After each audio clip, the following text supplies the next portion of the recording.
Welcome to our Hong Kong Brief program. Today, we have some significant news to share. We mourn the loss of Michael Suen, a pivotal figure in Hong Kong's housing policy, who has passed away at the age of 80.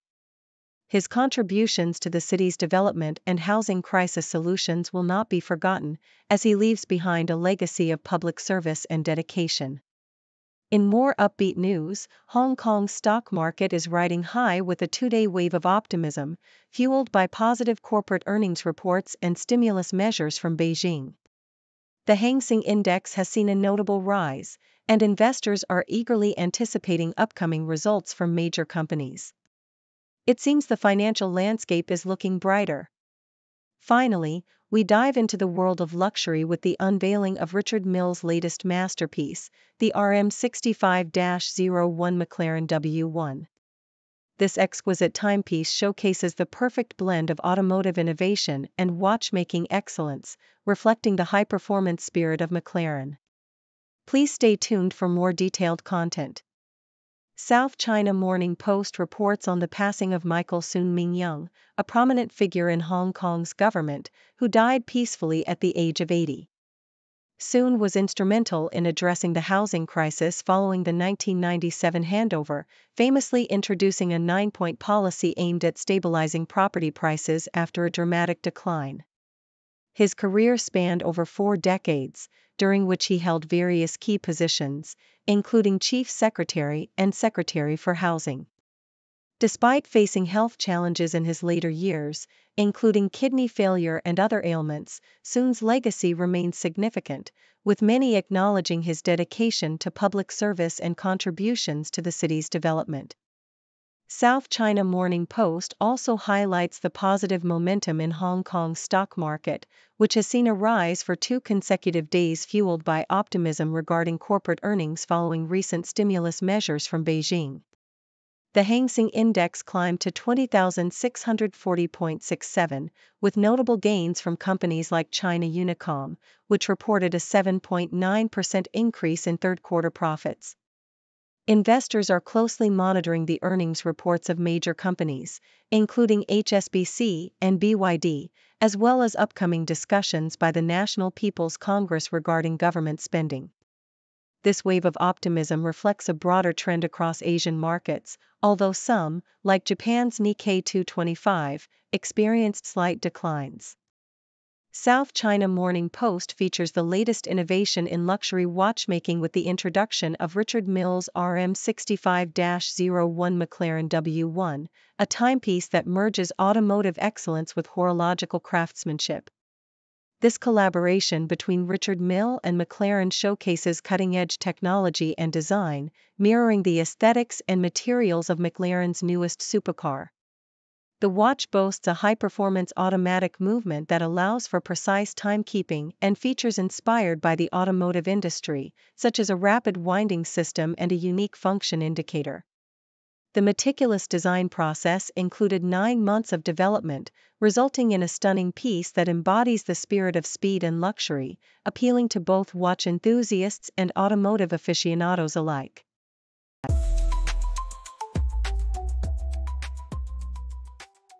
South China Morning Post reports on the vibrant Hong Kong Wine and Dine Festival, which is set to attract around 150,000 attendees eager to indulge in a diverse culinary experience over 5 days.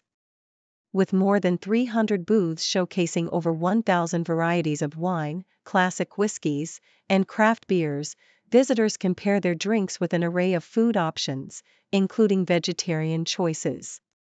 The festival offers a unique online search function for attendees to select wines based on their preferences, along with various tasting passes available for purchase.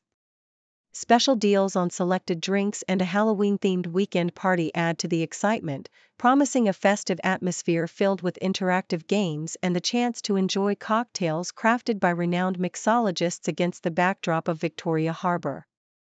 Guardian highlights the controversy surrounding Australian Judge Patrick Keane QC, whose speech in Sydney was met with protests over his role in Hong Kong's Court of Final Appeal.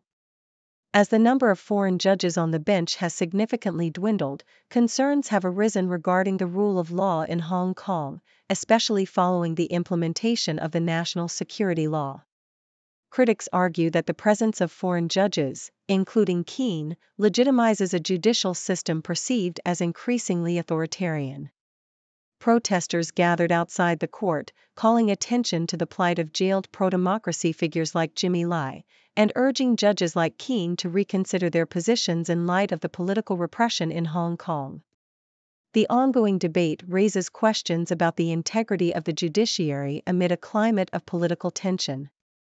South China Morning Post also reports on the successful trading debut of China Resources Beverage Holdings in Hong Kong, which saw its shares rise by 13.8% on the first day, indicating strong investor interest and momentum for initial public offerings, IPOs, in the region.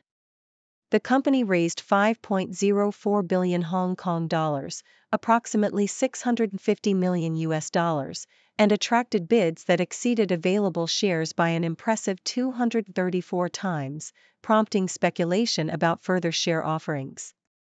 With plans for strategic expansion and investments in production and research, CR Beverage aims to solidify its position as a leading player in the packaged drinking water market.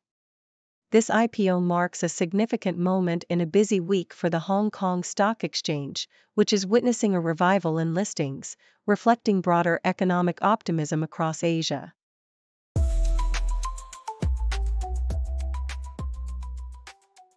South China Morning Post reports that Hong Kong is on a mission to attract talent, as Chief Executive John Lee Ka-chiu unveiled new measures in his policy address aimed at bolstering the city's appeal.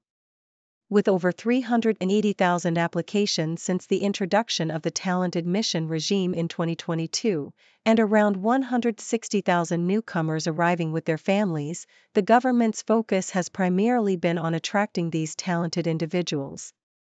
However, there is a glaring oversight in providing adequate support for their long-term settlement, particularly in addressing the high cost of living and housing challenges. Despite the establishment of Hong Kong Talent Engage to assist newcomers with information on visas and job placements, the soaring property prices remain a significant barrier, with many new arrivals struggling to find affordable housing. This situation raises concerns about the city's ability to retain talent, as many may view Hong Kong merely as a temporary stopover rather than a permanent home. South China Morning Post highlights the inspiring journey of Canadian runner Jeff Campbell, who aims to secure his fourth title at the Hong Kong Oxfam Trailwalker. Having previously won the men's event twice and a mixed team title, Campbell's passion for trail running blossomed after relocating to Hong Kong in 2014. Initially unfamiliar with the city's outdoor offerings, he found a welcoming community among fellow trail runners, which transformed his lifestyle and competitive spirit. With a strong team by his side, Campbell is focused on achieving a time of between 11 hours and 30 minutes to 11 hours and 45 minutes in the upcoming race. His experience underscores the importance of community and teamwork in overcoming challenges, as he prepares for the demanding 100-kilometer course. South China Morning Post also reports on the insights of Indonesia's Consul General to Hong Kong, Yul Edison, who emphasizes the need for stronger branding to attract Muslim tourists to the city. While Hong Kong boasts a mature tourism infrastructure, Edison suggests enhancements such as multilingual signage and halal travel guides to create a more welcoming environment for Muslim travelers. The recent policy address by Chief Executive John Lee Ka-chiu indicates a commitment to improving accommodations for this demographic, including the establishment of more prayer facilities and halal dining options. Despite the current 142 halal-certified restaurants in the city, there is a call for increased diversity and quantity to meet the needs of Muslim visitors. Lawmaker Vincent Cheng Wing-shun supports these initiatives, but stresses the importance of addressing both the physical infrastructure and the inherent appeal of Hong Kong as a travel destination. The ongoing collaboration between the government and the tourism sector aims to ensure that Hong Kong not only attracts but also retains Muslim tourists through culturally sensitive and seamless experiences.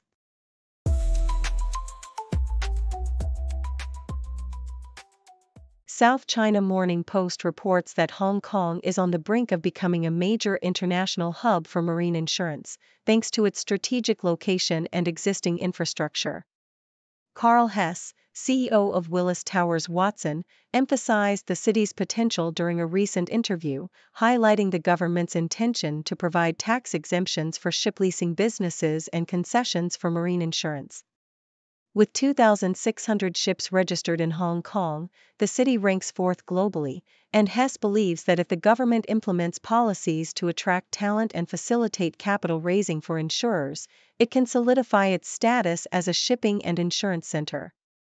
As WTW seeks to expand its operations in Asia, the company is also keen on leveraging advancements like the EMPF platform to enhance efficiency in the local insurance market.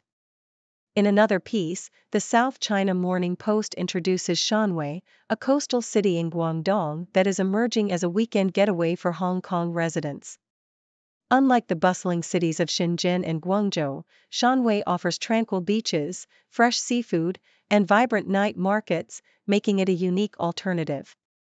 The article details how easy it is to travel to Shanwei from Hong Kong, with high-speed trains and affordable accommodations available. Visitors can indulge in local delicacies like beef hot pot and experience cultural attractions such as shadow puppetry. As travel trends shift towards family-friendly and culturally immersive experiences, Shanwei's appeal is likely to grow, particularly among younger travelers seeking adventure and connection to their heritage.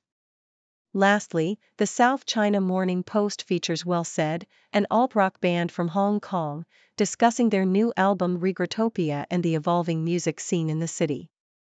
Frontman Rocky Samlok reflects on the universal theme of regret that permeates their music, which has shifted from personal narratives to a collective experience reflecting the Hong Kong indie community. The album, recorded in a short span, showcases a more streamlined sound while exploring deeper themes about societal issues, including the impact of digital culture. Well Said's rise to popularity, particularly through platforms like TikTok, illustrates the band's ability to transcend local confines and connect with a broader audience, as they prepare for future tours and continue to evolve their musical identity.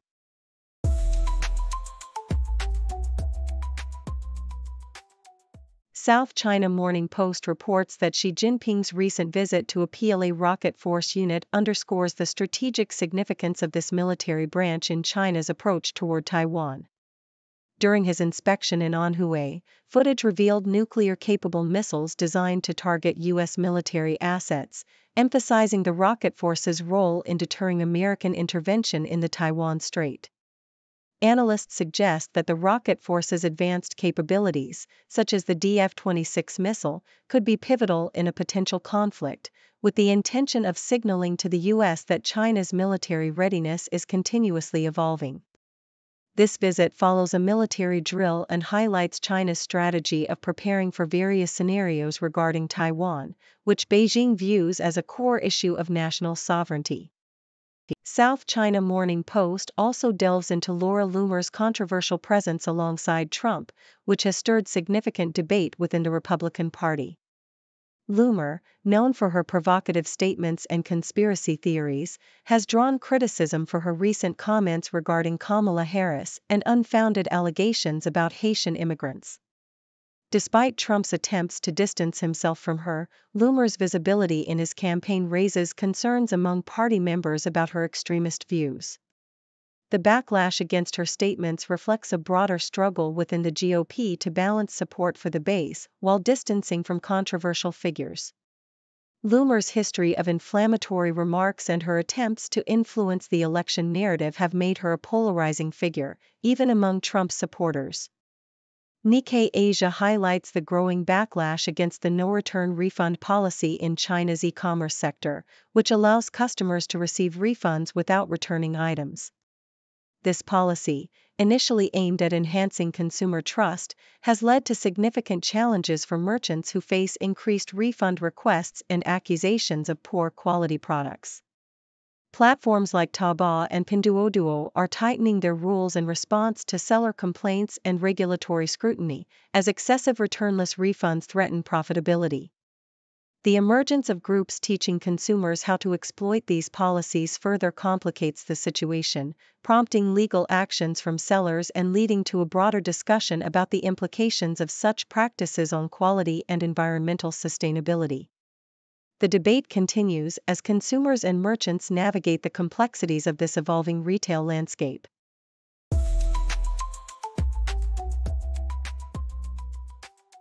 Thank you for tuning in. The content above showcases the latest briefing reports and analytical synopses, thoughtfully curated by the 6Do team. These insights stem from a wide array of reputable media outlets, think tanks, government sources, and specialized experts worldwide. We encourage you to explore these sources for a comprehensive perspective.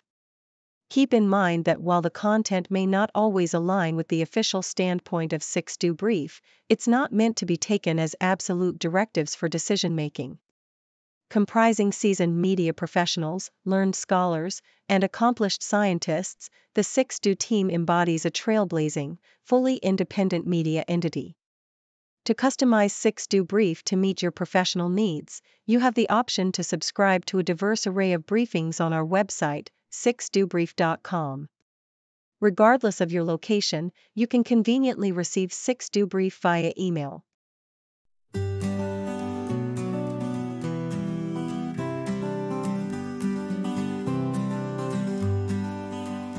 Got a question in your mind? We'll find the answer, we'll be kind. Encyclopedia on everything. Laugh and learn with the zing, zing, zing. From ants to outer space, we've got the facts in one great place. For kids and grown-ups too, we've got the A to Z for you.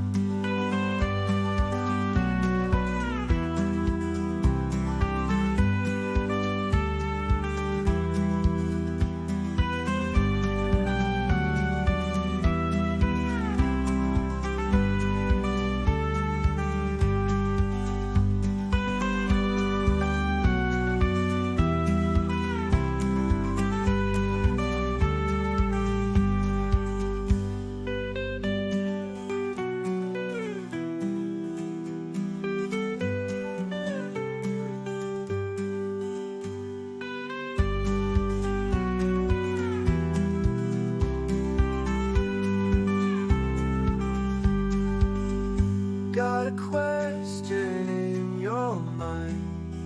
We'll find the answer, we'll be kind. Encyclopedia on everything. Laugh and learn with the zing, zing, zing. From ants to outer space, we've got the facts in one great place. For kids